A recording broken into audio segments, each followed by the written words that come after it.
Olá pessoal, nesse vídeo nós vamos continuar estudando as equações básicas na forma integral para um volume de controle. Relembrando, nós começamos a estudar isso já no vídeo passado, nós estamos estudando agora o movimento dos fluidos, né? Então os fluidos se movem através de um volume de controle, como a gente viu na aula passada. Volume de controle é aquela região do espaço onde a gente quer estudar, né, o que está acontecendo, e diferente do sistema que a gente está acostumado lá na física, onde a massa é constante, no volume de controle a massa não é constante, ou seja, a massa varia dentro do volume de controle, e é justamente essa variação que nós estamos interessados em estudar. Nós estudamos através do princípio da conservação da massa, nós estabelecemos a primeira equação básica para o movimento dos fluidos, que é a equação da conservação da massa, né? Essa é a primeira equação. Variação da massa no volume controle, a massa que entra menos a massa que sai, tá certo?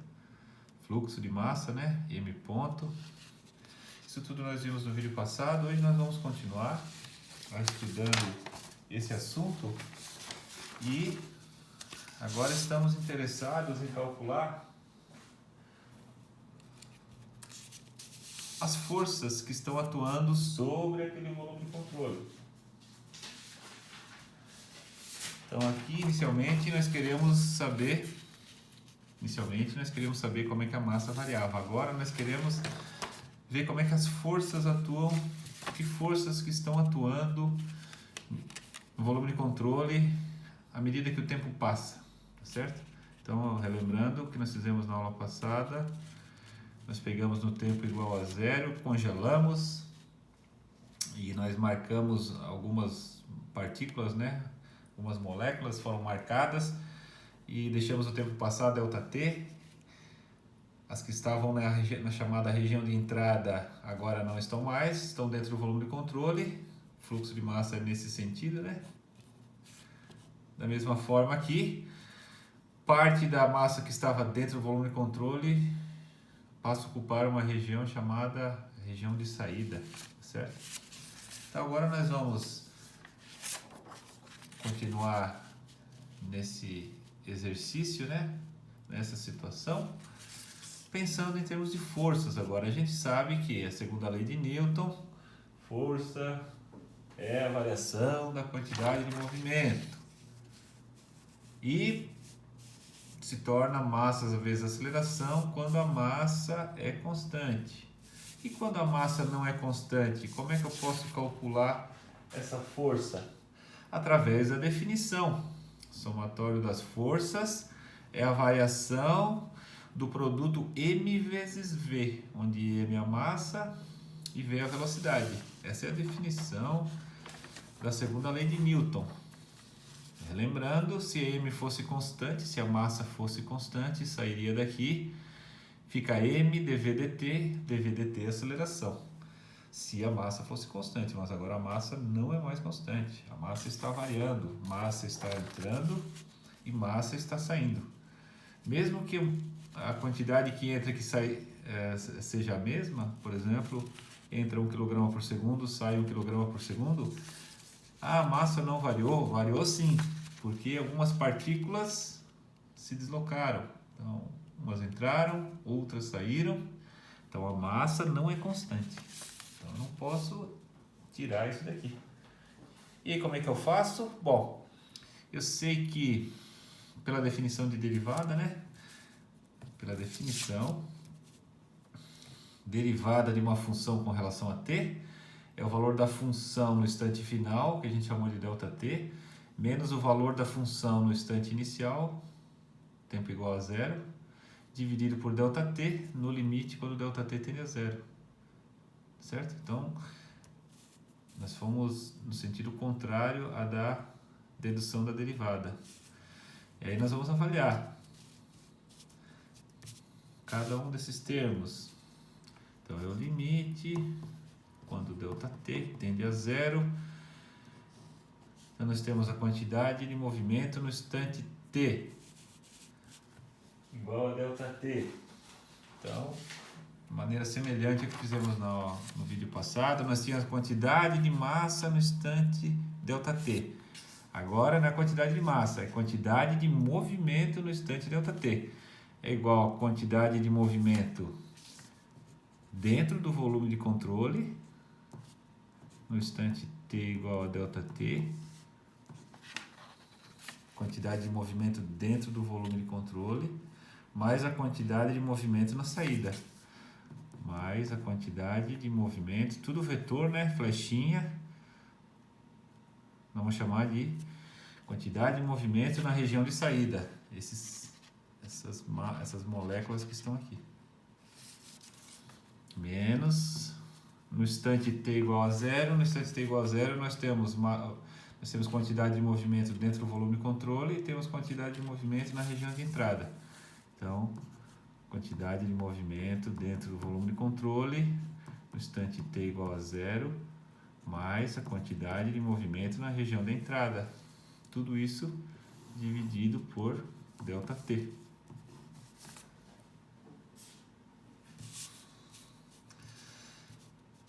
Aí nós podemos reescrever somatório das forças.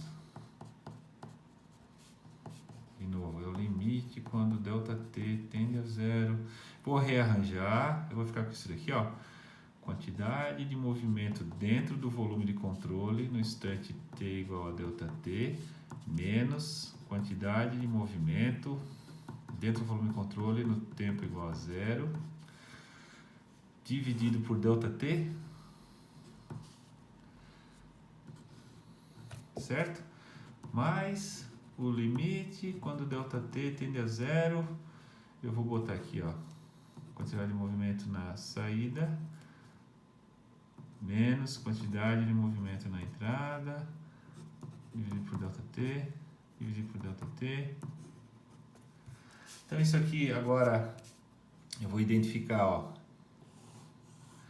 como sendo a derivada da quantidade de movimento dentro do volume de controle. Isso aqui é a definição da quantidade de movimento dentro do controle derivada com relação ao tempo. E esse termo aqui, esse quantidade de movimento na saída sobre ΔT. Eu vou lembrar da definição: quantidade de movimento é massa vezes a velocidade. Então é um vetor. Esse é um vetor, esse aqui é um vetor também. A massa é um escalar. Um escalar que multiplica um vetor é um vetor, dividido por ΔT. E eu vou lembrar que massa na saída sobre ΔT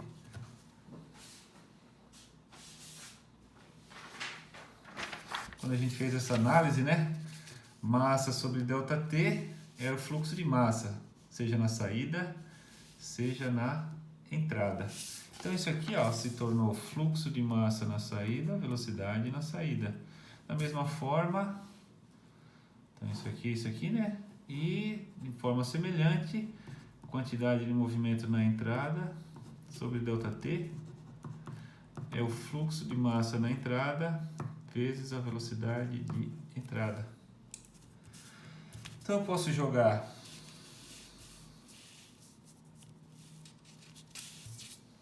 tudo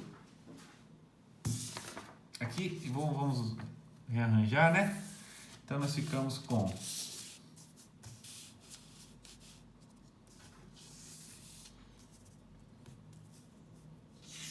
voltando aqui, estamos somatório das forças igual. Então vamos lá. Somatório das forças igual.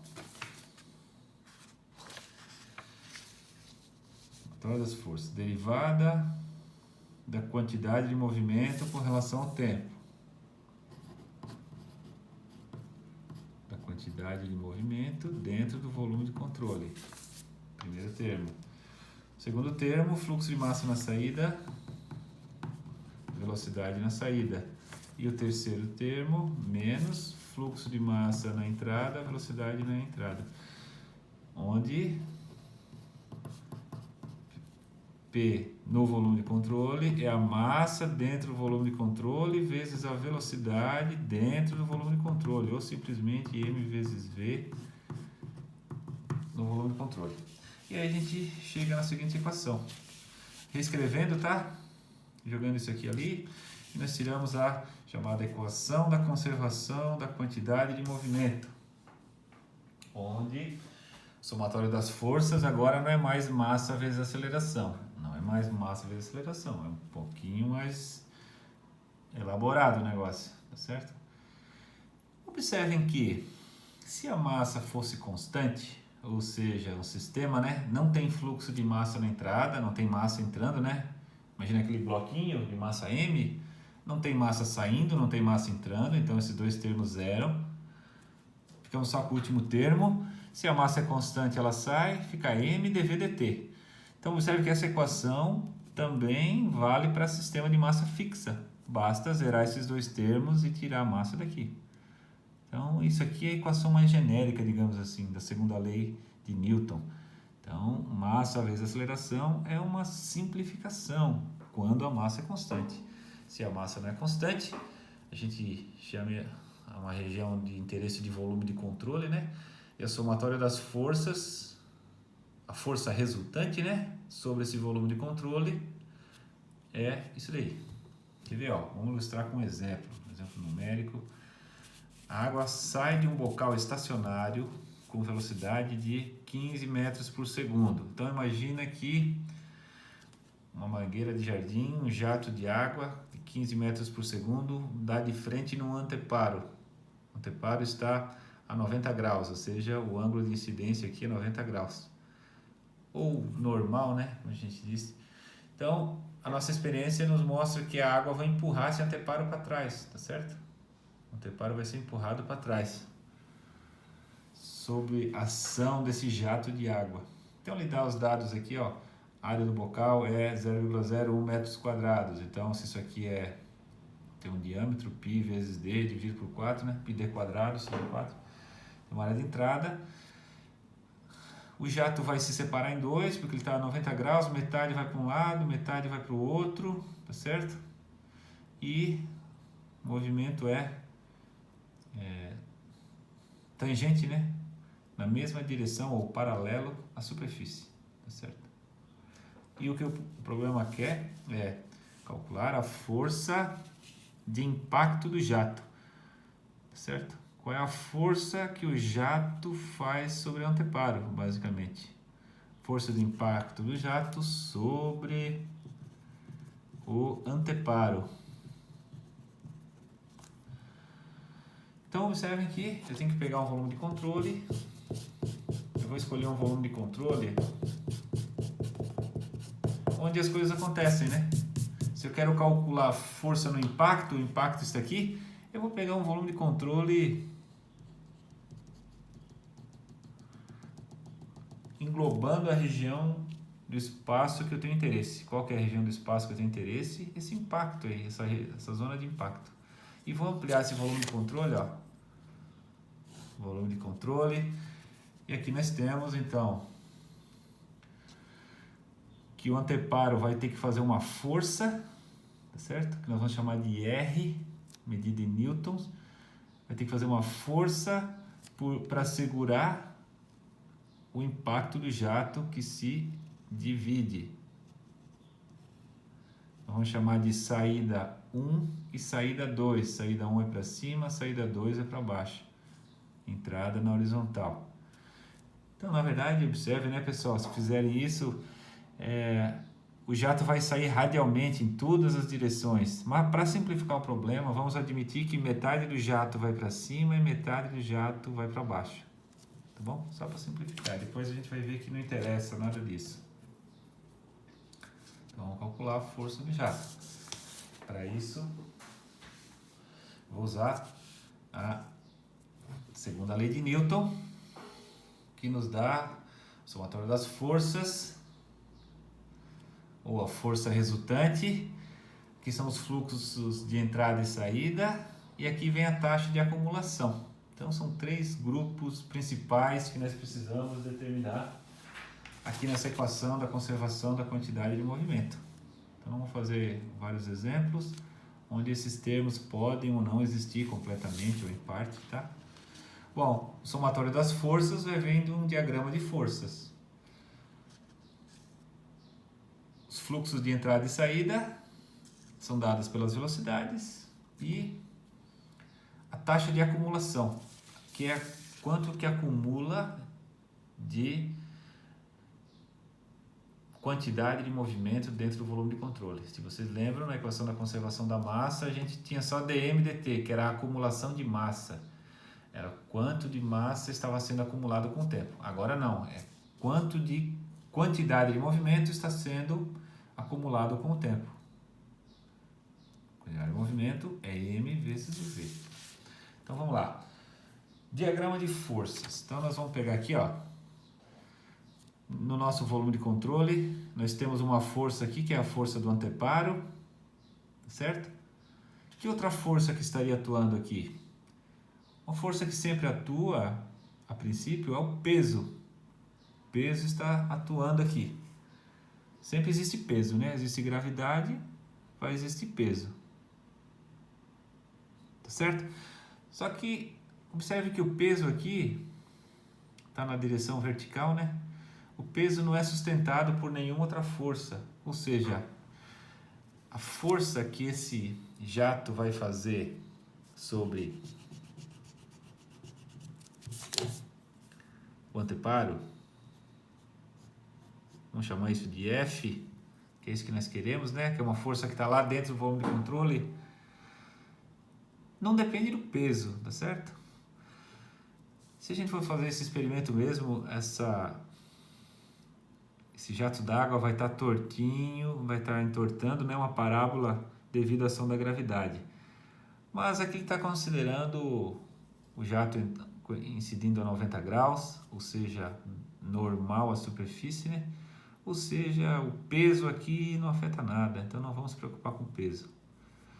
Então, que força que nós temos? Somente a força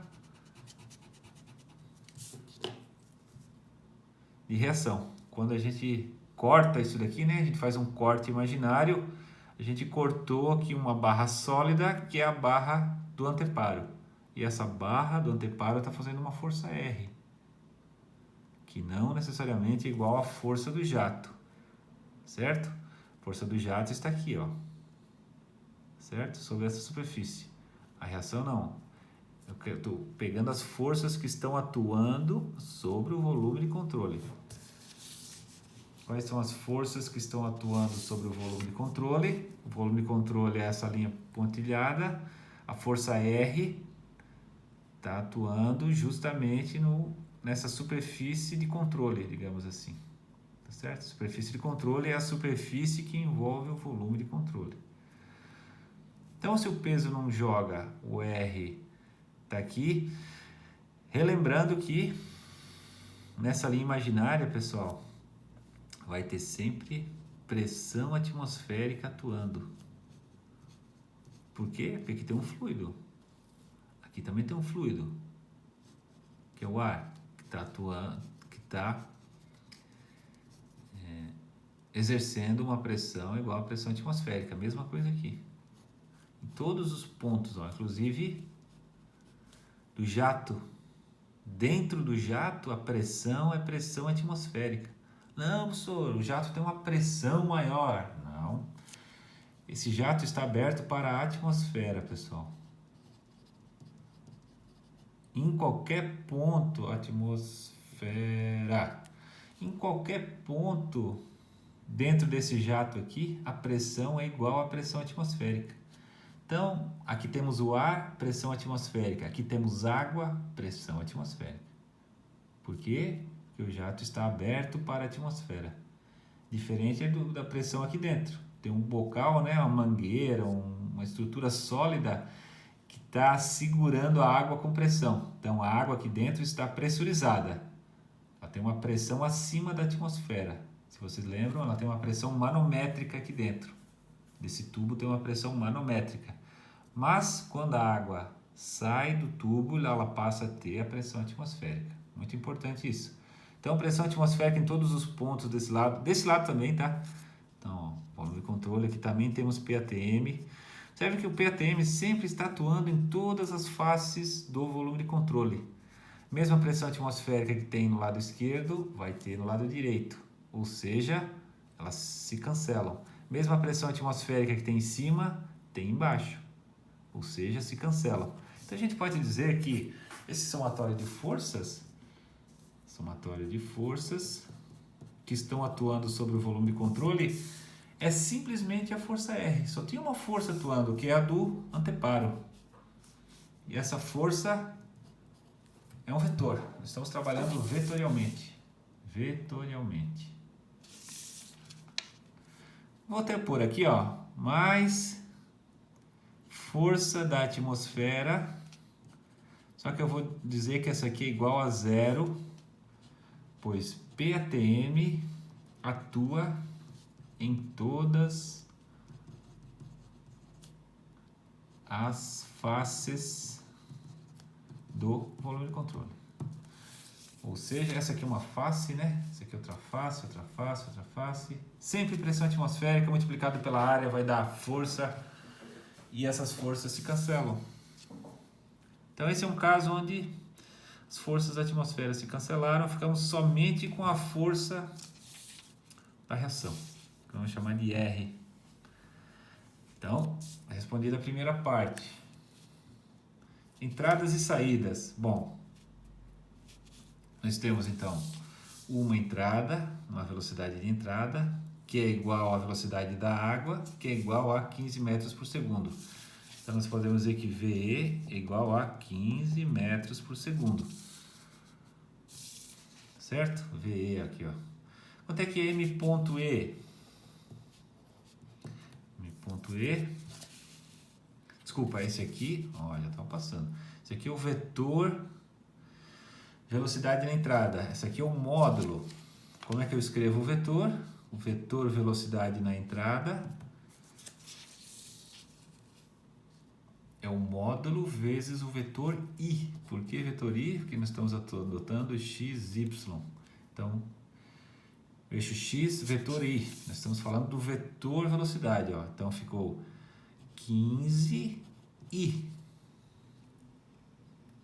Esse é o vetor velocidade na entrada. Fluxo de massa na entrada, densidade, velocidade, área na entrada. Densidade na entrada é 1000 porque é água.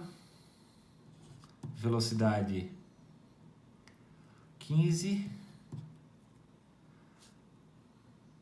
E a área 0,01. Isso dá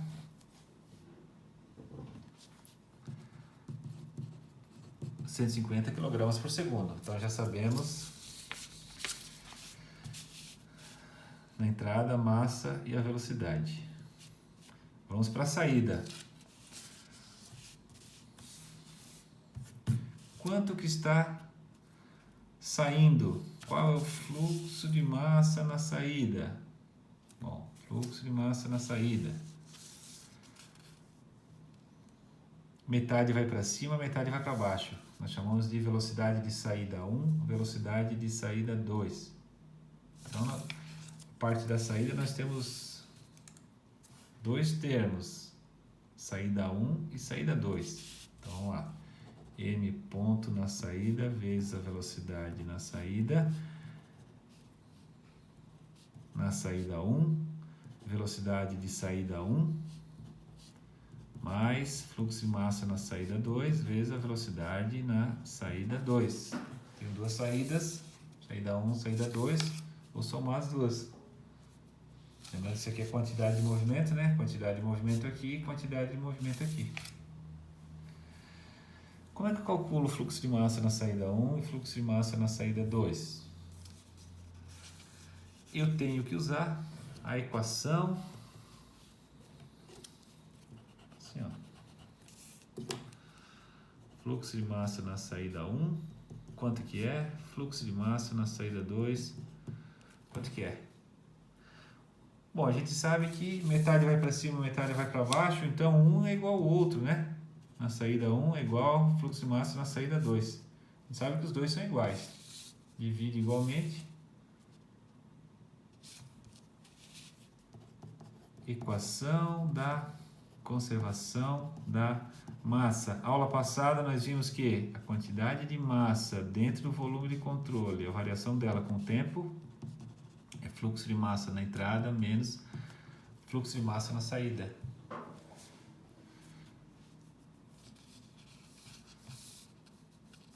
As coisas aqui não mudam com o tempo, ou seja, a velocidade é sempre 15 metros por segundo nessa direção.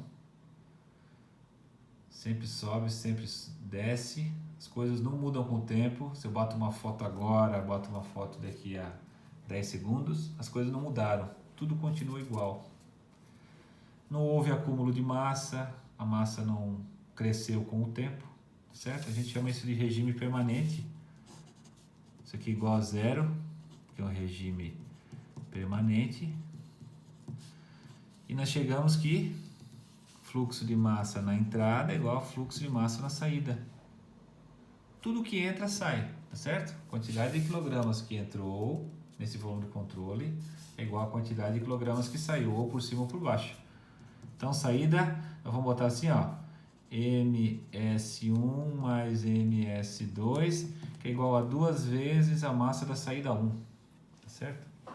Porque massa da saída 1 e massa da saída 2 são iguais. Ou seja, massa da saída 1 é igual a massa da saída 2, que é igual a massa de entrada dividido por 2. Tudo bem? Dá para deduzir por raciocínio lógico, né? Metade da massa sai por cima, metade da massa sai por baixo. Isso aqui vai dar, então, 75 kg por segundo. Por quê? Porque na entrada nós temos 150. 150 dividido por 2, 75. Então, vai 75 para cada lado.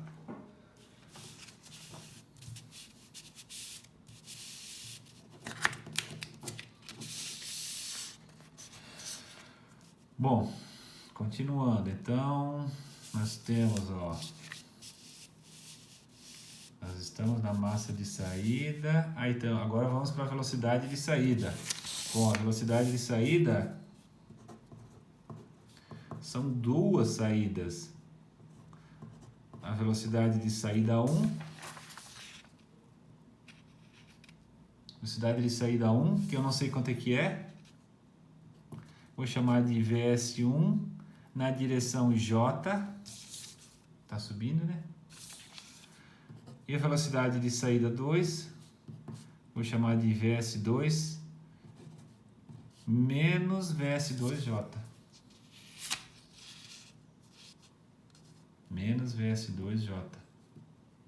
Certo? Um é positivo, outro é negativo. Observem que quando eu ponho o flechinho em cima, significa vetor. O vetor é o módulo, que é a mesma notação, só que não tem a flechinha, né? Em vez de pôr essa flechinha, eu ponho o vetor J. Em vez de pôr essa flechinha, eu ponho o vetor menos J. Bom, se as duas massas são iguais, ms1 e ms2, fluxos de massa, as áreas são iguais, então eu posso dizer que VS1 é igual a VS2. Vamos chamar só de VS, algo assim, tá? As duas são iguais. Mesma velocidade que tem para cima, tem para baixo. Simétrico, né? Estamos, de novo, considerando o problema perfeitamente simétrico, sem o peso, sem distorção, nada disso. Bom, daí podemos substituir os resultados todos. Então, nós ficamos com... ficou faltando a acumulação aqui, ó. Acumulação nesse caso, nós vimos que a derivada da massa com o tempo era igual a zero, porque era regime permanente. Na verdade, qualquer acumulação, seja de massa ou seja de quantidade de movimento, nesse caso, como é regime permanente, isso aqui é zero, tá? Então, nós temos só o primeiro termo, o primeiro grupo e o segundo. O primeiro grupo, somatório das forças, ficou simplesmente o vetor R. Então, do lado esquerdo ficou R. E aqui ficou, vamos lá, na saída, só que na saída tem duas saídas, saída 1 e saída 2. Então, é o fluxo de massa na saída, que é 75. No vetor VS na direção J, está saindo para cima e também está saindo para baixo. Então vamos somar. Massa na saída 1, velocidade na saída 1, mais massa na saída 2, que também é 75, vezes a velocidade na saída 2, que também vale VS, a velocidade de saída, que eu nem sei quanto é que vale, vezes a direção menos J. Menos J.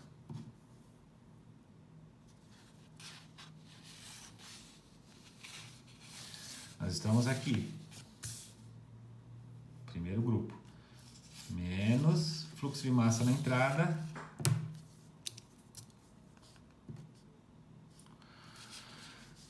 Que é 150 kg por segundo. Velocidade na entrada, 15 I.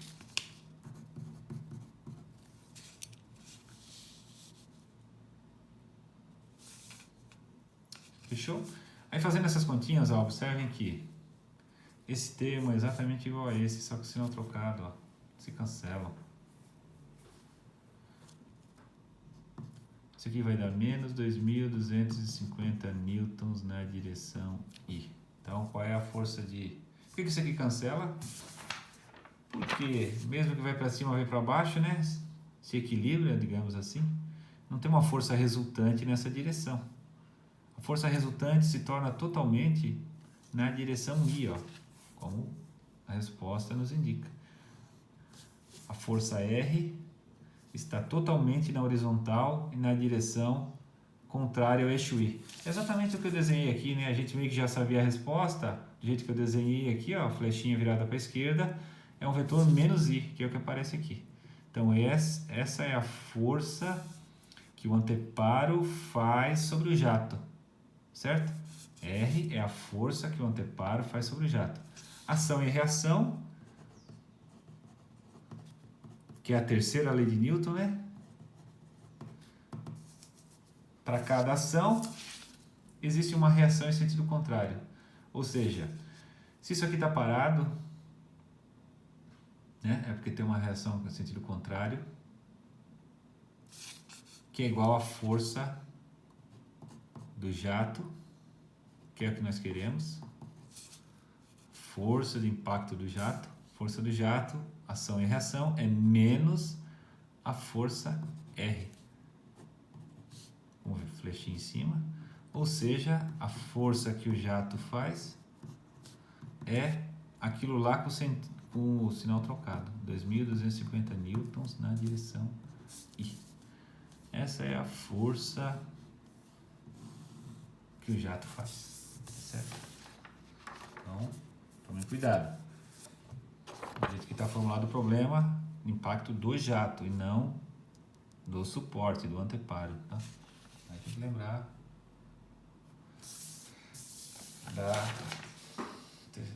da terceira lei, né? Ação e reação. Tudo bem? Vamos para o próximo exemplo.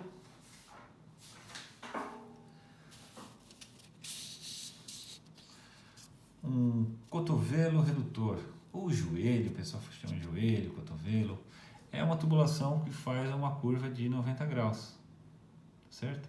E além disso ele é redutor. Lembram da redução de seção? Nós tínhamos na aula passada uma seção, um diâmetro grande que afunilava e virava um diâmetro pequeno, só que era uma tubulação reta, né? Agora essa tubulação faz uma curva de 90 graus aqui, ó.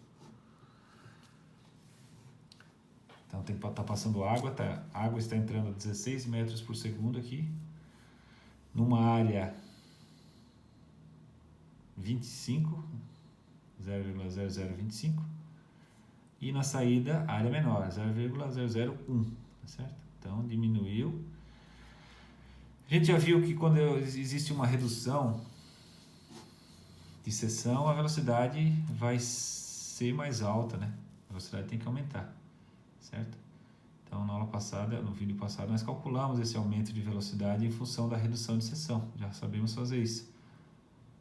Só que o que nós não falamos no vídeo passado era a pressão associada a isso.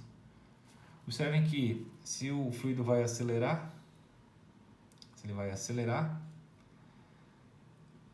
cada molécula, para ser acelerada, ela precisa de uma força. A força que eu estou fazendo desse lado, imagina que isso aqui é como se fosse uma seringa com agulha torta. Eu estou empurrando um êmbolo aqui. Qual é a força que eu faço nesse êmbolo? Ou seja, qual é a pressão que eu tenho que ter para empurrar através dessa redução de seção. Então a gente vai aprender depois a calcular isso. Aqui, por enquanto, esse problema é dado, esse dado é fornecido. Nós temos uma pressão na entrada de 672 kPa manométrico. Lembra o que é manométrico? É o tanto que está acima da atmosfera. Então a bomba tem que fazer essa pressão acima da atmosfera para fazer o fluido passar por essa redução aqui e fazer essa curva, tá certo?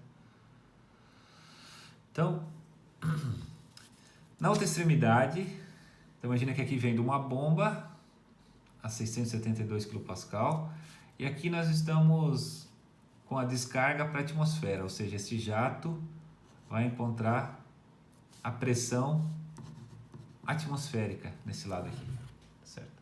Então, na entrada a pressão é acima da atmosfera, 672 kPa acima, por isso que a gente chama isso de pressão manométrica. E aqui, a pressão manométrica na saída seria zero. Descarga para a atmosfera, pressão manométrica igual a zero.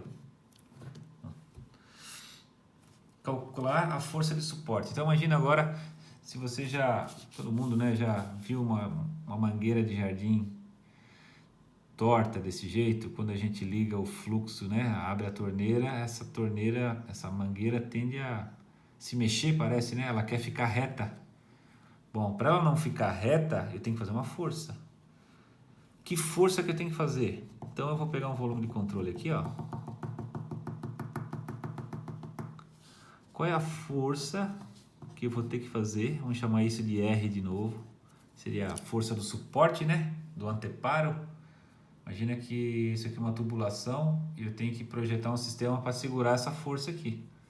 Senão, o fluido, a tendência dele é querer ir reto, né? Por inércia, a primeira lei de Newton, lei da inércia, tende a permanecer em repouso ou em movimento retilíneo uniforme, se a força é zero.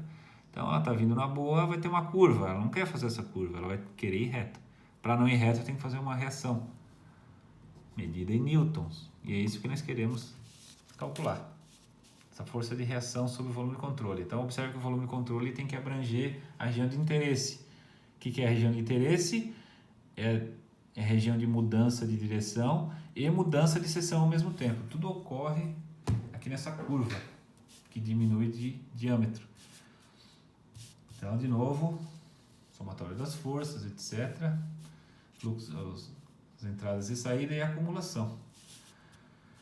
Bom, de novo, isso aqui não é um reservatório, não está acumulando massa, não tem acumulação de massa aqui. Se não tem acumulação de massa, não tem velocidade nenhuma, a velocidade não está mudando, dentro do volume de controle está parado, tá? As coisas não mudam com o tempo, tá?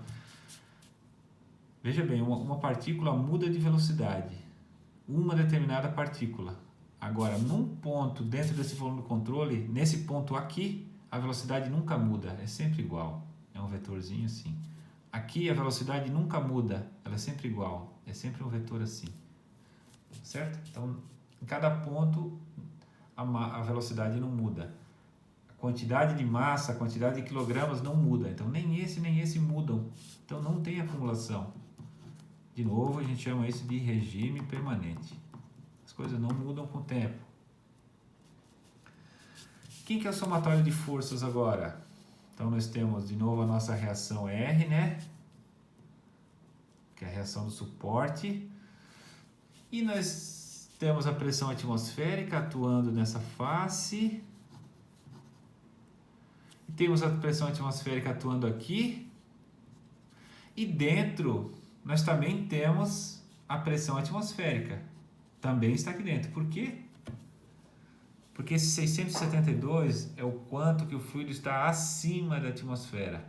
Então eu posso imaginar que nessa face tem o PATM mais isso daqui. O PATM cancela com esse lado, assim como a pressão atmosférica aqui cancela aqui. Então, como a pressão atmosférica atua em todas as faces, ela se cancela. A gente já falou já em 3 ou 4 exercícios isso daí. A pressão atmosférica acaba se cancelando. E eu só me importo com aquilo que está acima ou abaixo da atmosfera. Então, nesse caso, nós só temos a entrada que está com essa pressão acima da atmosfera. Então, o somatório das forças se torna a força R, que nós queremos calcular, e a força devida à pressão, que é essa pressão de entrada vezes a área de entrada. Pressão vezes área dá uma força. Então, essa pressão nessa área vai me gerar aqui uma força. Força na entrada. Essa força na entrada, eu sei que ela está na direção I. Já sei disso. Então, eu já vou pôr. O R não sei se está na direção I, na direção J. No exemplo anterior era óbvio que ele estava na horizontal, mas aqui já vou adiantando que não é, tá?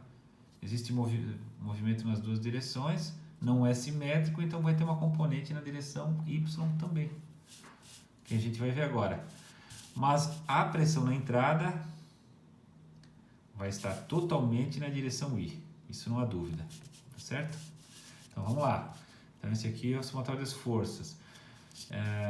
Fluxo de massa na saída e fluxo de massa na entrada. Vamos lá, fluxo de massa na entrada. Começando a ir mais rápido agora, que a gente já está acostumando, né? ROVA na entrada. Densidade na entrada é 1000, é água. Velocidade na entrada é 16. Área na entrada 0,0025.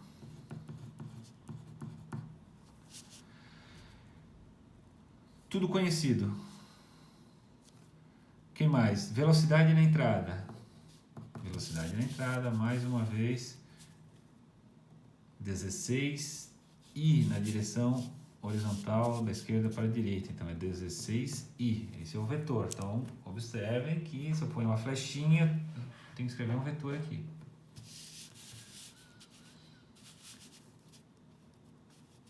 Massa na entrada, velocidade na entrada. Massa na saída. Bom, de novo, eu vou usar a conservação da massa. Nós sempre vamos usar a conservação da massa, que diz que a variação no tempo da massa dentro do volume de controle, fluxo de massa que entra menos fluxo de massa que sai. De novo, nós temos que não existe acumulação, regime permanente, isso aqui é zero, fluxo de massa que entra é igual ao fluxo de massa que sai. Nosso resultado já é bastante conhecido. Fluxo de massa que entra, fluxo de massa que sai, são iguais. Então, já temos os dois.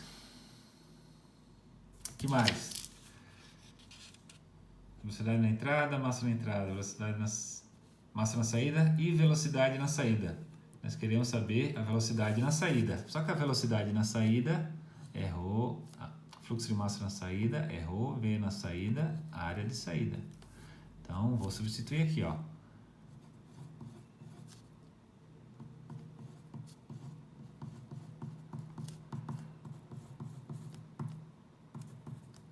E área na saída que é... área na saída que é 1. Desculpa, 0,001. 0,001. Daqui nós vamos tirar aqui a velocidade de saída é 40 metros por segundo. Já sabemos a velocidade de saída. Jogando os valores.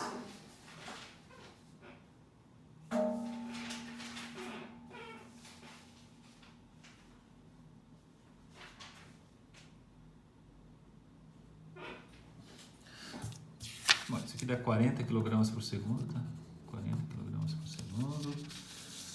Jogando os valores todos aqui, vamos lá, somatório das forças, R mais força na entrada vezes I. Então vamos lá, R mais força na entrada, que é a pressão na entrada, vezes a área de entrada na direção I. Observem que força na entrada é pressão na entrada vezes a área na entrada. Pressão na entrada, área na entrada.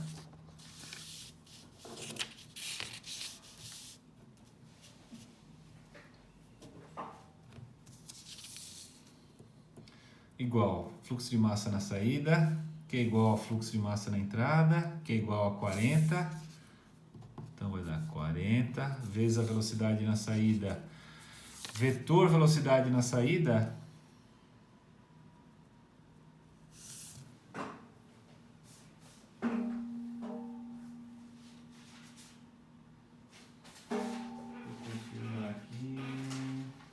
só um minutinho, pessoal, deixa eu confirmar.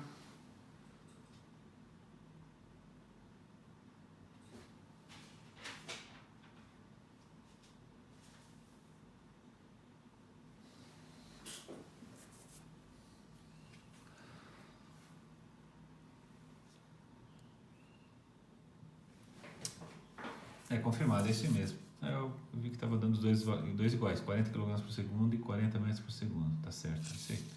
Então vamos lá. Fluxo de massa na saída, que é 40, que é igual na entrada, né? Entrada igual na saída, isso aqui é 40. Velocidade na saída, aqui eu tenho o módulo. O vetor velocidade de saída, observem que é o módulo. E a direção, só que a direção é menos J, vertical de cima para baixo. Menos 40J. Esse é o vetor velocidade. Então vai ser 40 vezes menos 40J. Estamos aqui, menos fluxo de massa na entrada, que é 40 também, vezes o vetor velocidade na entrada. O vetor velocidade na entrada é 16I.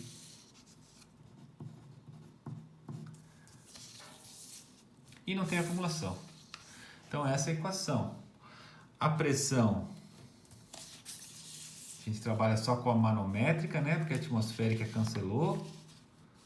672 kPa, então esse aqui é 672, kPa é 10 na 3, kPa. E a área, 0,0025. 0,0025. Então, fazendo essa operação, jogando para o outro lado e simplificando, nós temos que a força R, que é a força que o suporte vai fazer, ou o anteparo, né, vai fazer sobre esse... Agora não é mais um... É um jato, né? Não é um jato, né? Jato, a princípio, sempre aberto para a atmosfera, mas aqui é um escoamento, né? Com uma redução de seção.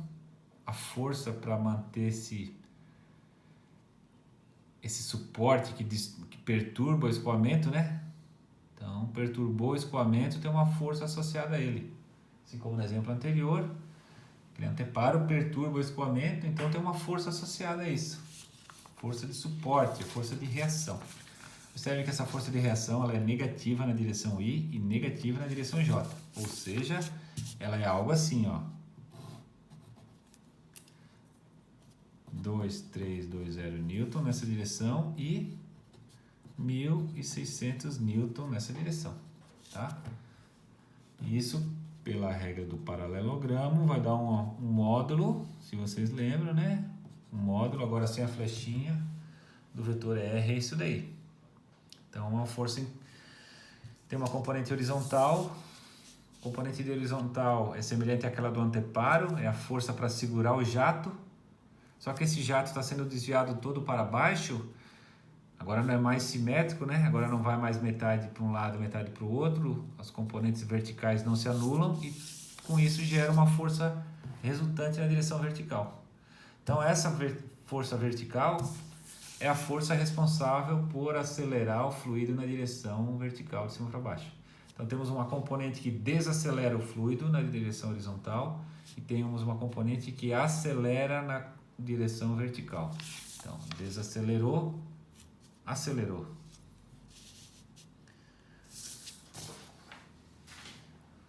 Agora vamos resolver mais um exemplo onde estamos trabalhando agora com acumulação. Então, antes trabalhávamos em regime permanente, as coisas não mudavam com o tempo. Agora vamos começar a trabalhar com situações, por exemplo, a correia transportadora, talvez eventualmente vocês já viram uma dessa daqui. Ela está a 3 metros por segundo. O que é uma correia transportadora? Tem um tambor aqui que está girando, outro tambor que está girando. Aqui temos uma esteira, como se fosse uma cinta, abraçando os dois tambores. Então eu vou girar esse tambor com um certo torque, ou seja, torcer, né? Um motor vai torcer um eixo que vai torcer esse tambor, que vai fazer essa correia se deslocar com uma velocidade de 3 metros por segundo. E aqui eu estou despejando 3.000 kg por segundo de um material, areia, minério, de ferro. Observe que nem fluido é, né? Estamos estudando mecânica dos fluidos e aqui um exemplo onde nem é fluido a substância. Pode ser areia, pode ser qualquer coisa. Então, eu quero saber qual a potência desse motor de acionamento. Vou desprezar o atrito, tá? Desprezando o atrito. Lógico que vai ter atrito, né? A esteira ela tem chamados roletes, que são tamborizinhos desses, só que pequenininhos, que ficam aqui embaixo para aguentar o peso, porque à medida que isso aqui vai progredindo, 3 kg por 3.000, né? 3 toneladas por segundo sendo despejadas, isso aqui tem um peso considerável. Então os roletes vão fazer uma força aqui, ó, de baixo para cima. Força dos roletes para ajudar a segurar o peso, senão essa cinta, né?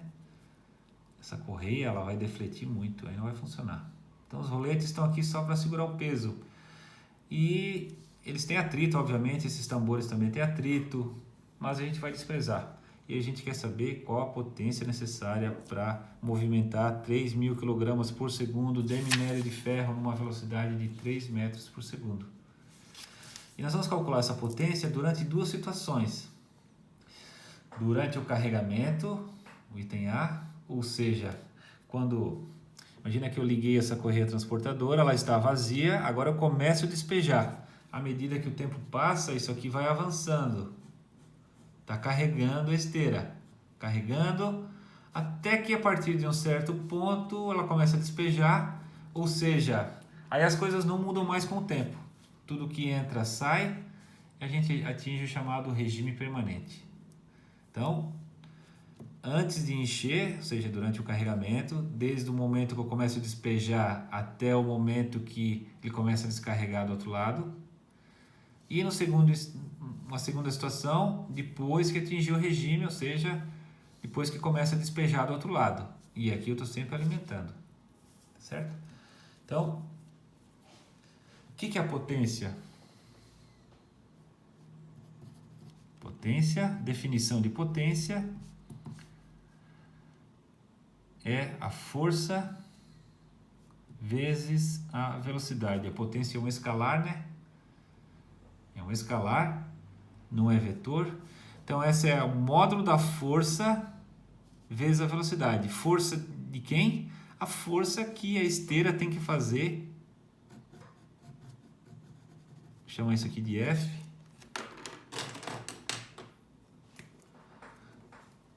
Então, essa esteira vai ter que fazer uma força que nós vamos chamar de força F, com uma certa velocidade que é igual a 3 metros por segundo. Se eu multiplicar a força que a esteira está fazendo pela velocidade, nós temos a potência. Então, tudo se resume a calcular, na verdade, a força. Qual é a força que está atuando? Força da correia, força F. Vou botar F correia, mas é a força da correia. Vamos escrever aqui. Força que está tentando esticar a correia. Está tentando arrebentar ela, né? Se essa força for muito grande, a correia vai arrebentar. Imagina um elástico que eu estico, né? Uma hora vai arrebentar. Então, de novo, observe que, de novo, não é um fluido, mas nós temos entrada e saída de massa. Tem massa entrando aqui.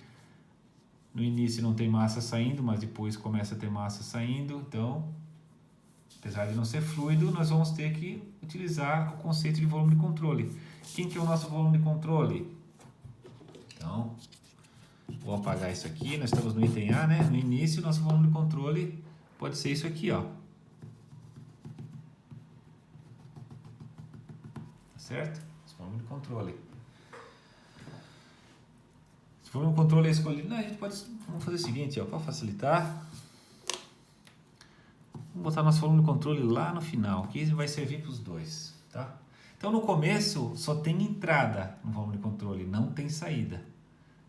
No item A tem entrada, não tem saída. E no item B tem entrada e saída. E as duas são iguais, né? Quer ver, ó? Quais são as forças que estão atuando? Bom, forças atuando sobre esse volume de controle. Nós sempre temos o peso, né? O peso é uma coisa que sempre vai existir. A gente pode desprezar, mas por enquanto vamos botar aqui. O peso vai sempre na direção menos J. Já estou indo mais direto agora, tá? Vou fazer o seguinte, ó. Então, o que nós estamos fazendo? Nós estamos primeiro avaliando o somatório das forças. Quem que é o somatório das forças sobre o volume de controle? Nós podemos botar o peso na direção menos J. Nós temos também, ó, os roletes fazendo força na direção J. Peso na direção menos J. Temos a força dos roletes na direção J, para cima, né? Então, peso para baixo, o rolete para cima. E nós temos também a força F, que é a força da correia. Então, dentro desse volume de controle, ou na extremidade do volume de controle, tem uma força que a esteira está fazendo. Que nós podemos chamar de força com o vetor em cima. Eu não sei para que lado é essa força, então eu vou escrever com um vetorzinho. Quando eu tenho certeza, com o peso, eu tenho certeza que é sempre para baixo. O rolete, do jeito que ele está aqui, ele só consegue fazer força para cima. Ele não tem força de atrito na direção horizontal, só força de suportar o peso. Então, já a força F, não sei, professor, será que é para direita ou para esquerda, hein? Não sei, estou confuso. Então deixa aí, deixa o vetorzinho em cima, que no final a verdade sairá. Se é para direita ou para esquerda, não se preocupem. Tá? Então, essas são todas as forças, o peso, os roletes e a força F, que é a força da correia, que é isso que nós queremos. Então, esse é o primeiro termo. O segundo termo, no item A, bom, isso aqui então não muda, tá? Não muda. No item A, nós temos que não tem saída. A velocidade, o fluxo de massa na saída é igual a zero. Temos só entrada. Quanto que entra? Está entrando 3.000 kg por segundo. Então, podemos escrever aqui, isso é dado, 3.000 kg por segundo.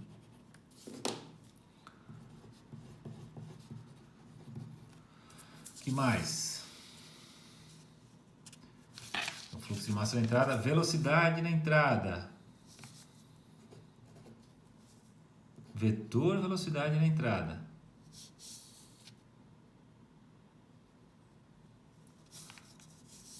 Vetor velocidade na entrada, é isso que nós queremos. A entrada é vertical de cima para baixo. Então vai ser o módulo da velocidade na entrada vezes a direção menos J. Eu não sei quanto é que vale VE, tá? O problema não dá. Não dá. Então, nós temos essa velocidade, mas é na direção horizontal. Na vertical eu não sei, mas eu sei que está na direção menos J. certo? Que mais? Cadê a nossa equaçãozinha? Tá aqui. Então já temos saída é 0 no item A. Entrada, nós temos a quantidade que está entrando, mas não temos o módulo da velocidade na entrada. E esse termo aqui, ó, dm vezes v dt. Agora isso não é mais zero. Por quê? Porque está sendo acumulada a massa. À medida que o tempo passa, mais e mais massa vai sendo adicionada dentro do volume de controle. E como é que eu calculo? Observem que isso aqui é um produto, né, entre duas variáveis, derivada com o tempo. Então, ó, a regra da cadeia, né? Derivada da primeira vezes a segunda, mais a primeira vezes a derivada da segunda. Então, ficou m vezes dv dt mais v dm dt. dv dt, se vocês lembram, dv dt é a aceleração. Não existe aceleração igual a zero, porque aceleração é igual a zero. Não tem aceleração aqui.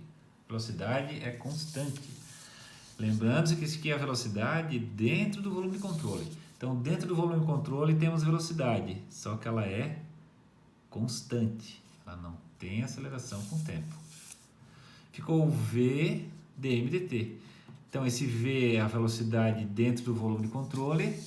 Quanto que é a velocidade dentro do volume de controle? 3 metros por segundo. E o dm dt? dm dt. Bom, esse é o m dentro do volume de controle. Derivada da massa dentro do volume de controle. Isso aqui é conservação da massa, é o fluxo de massa na entrada menos o fluxo de massa na saída.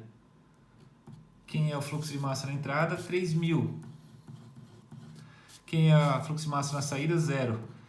Então, a acumulação de massa dentro do volume de controle é de 3.000 kg por segundo. Ou seja, cada segundo acumula 3.000 kg. Então, jogando tudo aqui, ó. A velocidade dentro do volume de controle. O vetor velocidade dentro do volume de controle é 3, que é o módulo, vezes I. 3, módulo I. Direção horizontal da esquerda para a direita. Então, agora sim. Substituindo tudo lá em cima. Então,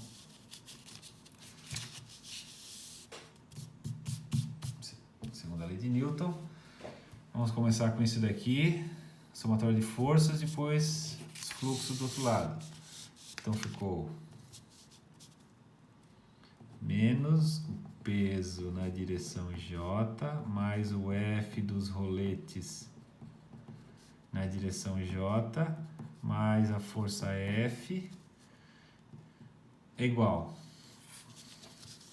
Então, por enquanto, somatório das forças, que é isso daqui. Fluxo de massa na saída, 0. Então, esse termo zerou. Fluxo de massa na entrada, 3.000. Vamos lá. Então, é 3.000 vezes a velocidade na entrada, que é o menos V vezes J,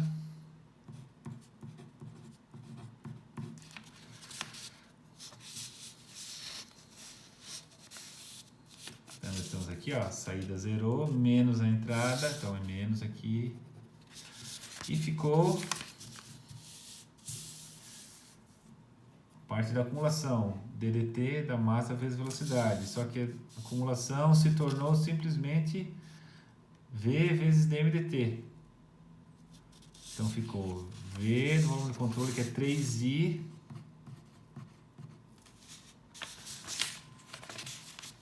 estamos aqui, 3i dm dt no volume de controle, que é 3.000. Então nós temos o seguinte, ó.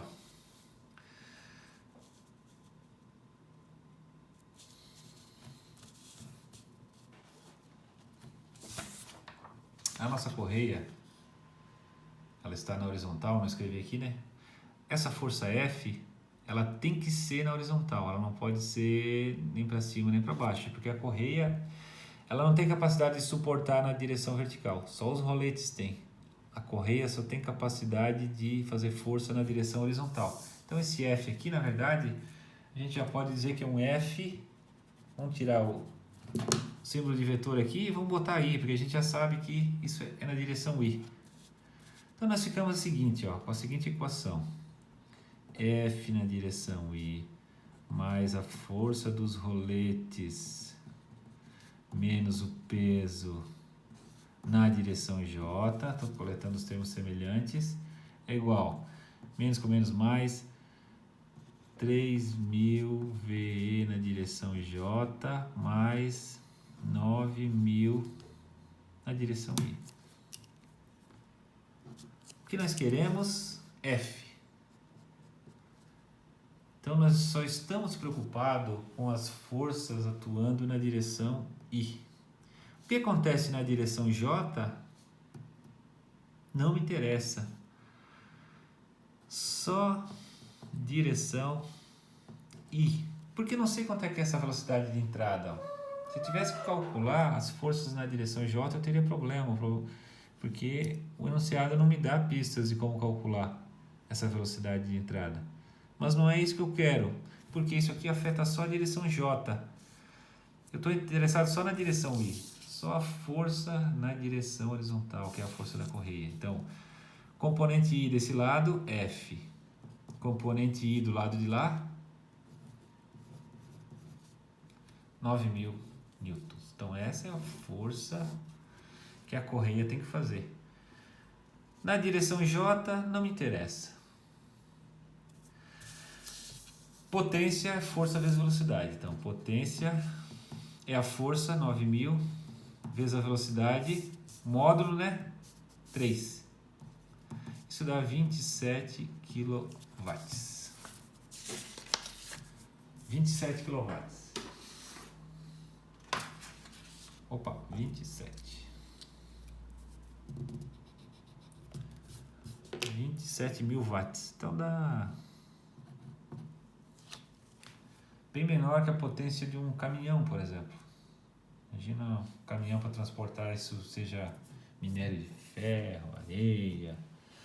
As grandes mineradoras, tipo lá no Pará, né? A Vale, uma das maiores mineradoras do mundo, tem quilômetros e quilômetros de correia transportadora para levar desde da mina até no porto, né?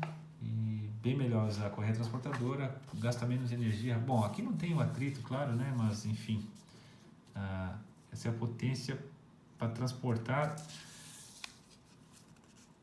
potência relativa a transferir a quantidade de movimento de 3 metros por segundo para um fluxo de 3.000 kg por segundo. Tá?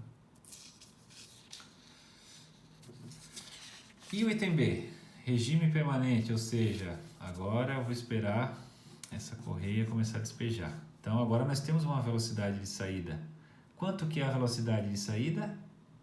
Percebe que a velocidade de saída é exatamente igual à da correia, certo?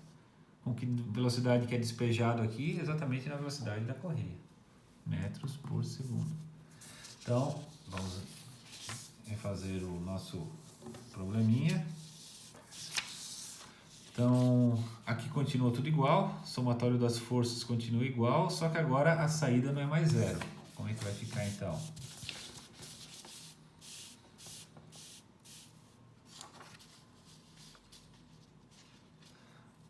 Agora o fluxo de massa na saída,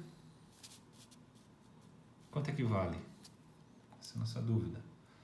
De novo, vamos usar a conservação da massa.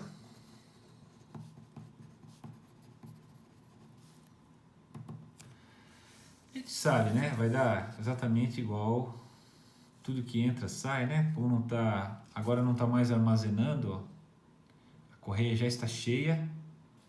À medida que vai despejando aqui, vai recarregando lá atrás. Então a quantidade de quilogramas por segundo não muda, ou seja, dm dt, a massa dentro do volume de controle, é fluxo de massa que entra menos fluxo de massa que sai. Nós estamos agora em regime permanente, não tem mais acumulação, isso aqui é zero, fluxo de massa que entra igual ao fluxo de massa que sai. Nós já calculamos isso anteriormente, é 3.000 kg por segundo, sem acumulação. E como é que ficou o vetor velocidade na saída? É a velocidade na saída, que é 3i, porque está na direção do eixo x. Então, isso é velocidade de saída. Na entrada, continua tudo igual. Nada mudou na entrada. Não existe mais acumulação, então vamos lá de novo para a equação da conservação da quantidade de movimento. Então, agora eu já vou deixar o peso e os roletes de fora, já que eu sei que ele vai cancelar, né? Eu sei que ele vai cancelar. Eu vou escrever assim, ó. Vou considerar só na direção I. Só vou considerar o que está na direção I, porque eu já sei que o que está na direção J vai acabar sumindo. Tá? Só na direção I nós temos a força F na direção I, nós queremos calcular, é igual fluxo de massa de saída, 3.000. Velocidade de saída, 3i. Menos fluxo de massa na entrada, 3.000. Velocidade na entrada. Velocidade na entrada é menos VEJ. VE vezes menos J. De novo, nós só queremos na direção I. Não estamos preocupados com a direção J. Então, ficamos só com o que tem I. E daqui a gente tira aqui o F, cancela o I com I. Nós temos que o F vai dar de novo 9.000 newtons, ou seja, a potência, que é força vezes velocidade, vai ser 9.000 vezes 3, que é a velocidade, né? Velocidade é 3, a força é 9.000, de novo 27 kW. Observe que é a mesma resposta anteriormente e agora. Não mudou a força. Então, a tensão, a força de tensão sobre essa correia, ela vai ser sempre a mesma, independente da correia estar no início, durante o carregamento ou em regime permanente. Por que que isso ocorre, pessoal? Na verdade, as coisas acontecem aqui, né? Essa é a região de interesse. Aqui onde existe uma mudança na quantidade de movimento. Por quê? A quantidade de movimento é vertical de cima para baixo, agora essa quantidade de movimento é horizontal. Então, tudo acontece aqui no impacto. O que acontece daqui em diante não importa mais. Essa força, ela está aqui só para acelerar o fluido na direção horizontal. Lembrando, a direção vertical, o impacto, quem vai conter o rolete. Mas a gente não está interessado nos roletes, a gente está interessado na força da correia. A força da correia, então, só acelera o fluido na horizontal. E essa força de aceleração é 9.000 newtons. Então, depois que acelerou, pessoal, se não tem mais atrito, não tem mais força nenhuma atuando sobre o que está sendo transportado. No começo tem uma aceleração, depois não tem uma aceleração nenhuma. Tem o peso, mas o peso é contrabalanceado pelo rolete, não tem atrito. Então, tudo acontece aqui. Por isso que não muda o resultado. Se já está descarregando, se não está. Ok? Então, esse é um exemplo onde a gente demonstrou, a gente trabalhou o que acontece quando existe a acumulação. Então, tem que verificar. Esse termo da acumulação são sempre dois termos. DDT no produto, né? Então, o primeiro termo é a famosa massa vezes aceleração. E o segundo termo é a velocidade vezes a variação de massa. E isso também afeta a força. Então, é contra a nossa intuição, né? A gente acha que é só isso? Só massa vezes aceleração? Não. Tem também um termo, a velocidade vezes a acumulação de massa.